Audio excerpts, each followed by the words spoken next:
everyone.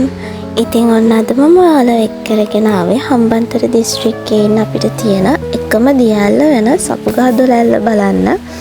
ඉතින් මේ videos ගැන කියනවා නම් ගොඩක් කල් වෙනවා මේ වීඩියෝස් ෆොටෝස් අරගෙන. මං හිතන්නේ මම 2019-2021 මේ අවුරුදු 3 ගිහිපු වතාවල් වල ගතපු වීඩියෝ ක්ලිප්ස් ෆොටෝස් තමයි ඔයාලා මේ දකින්නේ. ඒ නිසා දැන් මේ ළඟකදී ගිහපු කෙනෙක්ට මේ vlog එක බලනවා නම් ලොකේෂන් ගොඩක් වෙනස් ඇති. මම ෆුල් try කරන්නම් ඔයාලට ආයෙම අලුත් ලොකේෂන් එක වීඩියෝ එකක් අරගෙන එන්න. ඉතින් ඔයාලා මේ දකින්නේ දියාලට යන තියෙන entrance එක. මෙතන තියෙනවා හොටෙල් එකක්. මම ඒ ගැන විස්තර මේ වීඩියෝ එක අන්තිම ඔයාලට කියන්නම්. මේ තියෙන දියාලට යන්න තියෙන පාර මේක කොන්ක්‍රීට් වලින් හදලා තියෙන බෑවුම් සහිත පාරක්. මේ දියාල්ල ගැන විස්තර කියනවා නම් හම්බන්තොට මාතර කියන දිස්ත්‍රික්ක දෙකට මායිම්ම තියෙන මාතර ඌරුබොක්ක වරාපිටිය පාරේ තමයි දියාල්ල පිහිටලා තියෙන්නේ.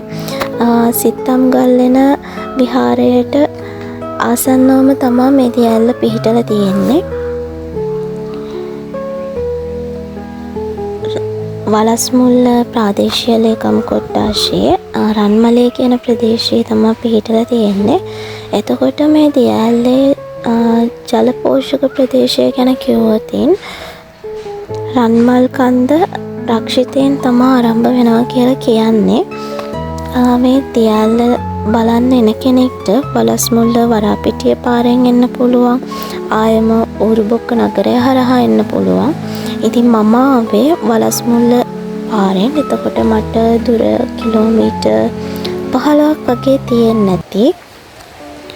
ඌරුබොක්ක නගරය හරහා එන කෙනෙක්ට නම් කිලෝමීටර් 11ක වගේ දුරක් තමයි තියෙන්නේ. එතකොට වරාපිටිය මේන් රෝඩ් වෙන කෙනෙක්ට නම් ලොකු දුරක් නැහැ. මං හිතන්නේ චූටි දුරක් තමයි තියෙන්නේ. ඉතින් ඔයාලා මේ දකින්නේ දියැල්ල.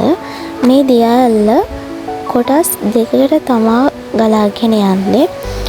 එකේ පළවෙනි කොටස අඩි 20ක් වගේ උසයි. දෙවෙනි කොටස අඩි 10ක් 12ක් විතර උසයි. එහෙම ගත්තාම මේ දියැල්ල සම්පූර්ණ උස අඩි 30ක් 32ක් වගේ ප්‍රමාණයක් කියලා අපිට දල වශයෙන් අනුමාන කරන්න පුළුවන්. මේ ඇල්ල රන්මල් බිසෝ ඇල්ල, සපුගහ රොද ඇල්ල කියන නම් වලින් හඳුන්වනවා. ඒ වගේම මේ ඇල්ල ගලාගෙන යන්නේ වරාපිටිය ජලාශයට. ඒ ජලාශයෙන් පස්සේ තමයි කිරම ගඟට එකතු වෙන්නේ. ඔයාලා දැන් මේ දැක්කේ මෙතන දියැල්ල පහළ හදලා තියෙනවා පොඩි තටාකයක් වගේ නාන්න තැනක්. එතනින් පහළට මේ බැම්මක් වගේ බැඳලා ඇල්ල කඩාගෙන ඇල්ලන විදිහ තමයි ඔයාලා දකින්නේ. මේ තියෙන ඇල්ලෙන් පහළ. ඉතින් මෙතනට යන්න නම් උත්සාහ කරන්න එපා. ටිකක් ලිස්සන සුළුයි. මේ තියෙන්නේ මම වතුර වැඩි කාලෙක ගිහින් ගත්තු වීඩියෝ එකක්. වතුර වැඩි කාලෙකදී ඔයාලා යනවා නම් හරිම ප්‍රවේශම් වෙන. මොකද අර කොන්ක්‍රීට් පාර ගොඩාක් ලිස්සනවා.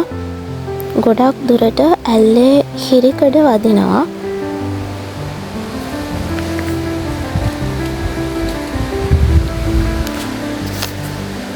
ඔයාලා මෙතන තටාකයෙන් පහළ ගල් තියෙන හරිය බහින්න යන්න එපා. මොකද මමත් එහෙම try කරන්න ගිහිල්ලා මමත් වැටිලා තියෙනවා.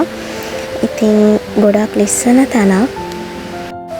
ඉතින් මේ ඇල්ල බලන්න ඔයාලට මේ වගේ ලස්සන ලොකේෂන් ගොඩක් බලා ගන්න පුළුවන් වෙන මඟ දිගට. ඊළඟට ඔයාලා දකින්නේ මම අර මුලදී කියපු හොටෙල් එක. ඔයාලට මෙතන accommodations ගන්න පුළුවන්. මේ ඇල්ල ටූරිස්ට්ලා අතර ගොඩක් ප්‍රසිද්ධයි. මොකද මේ හොටෙල් එක නිසා.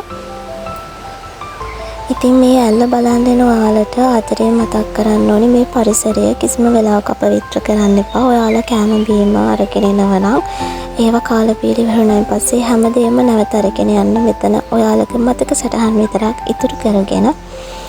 ඉතින් අපි ආයෙම අලුත් vlog එකකින් හමු වෙමු.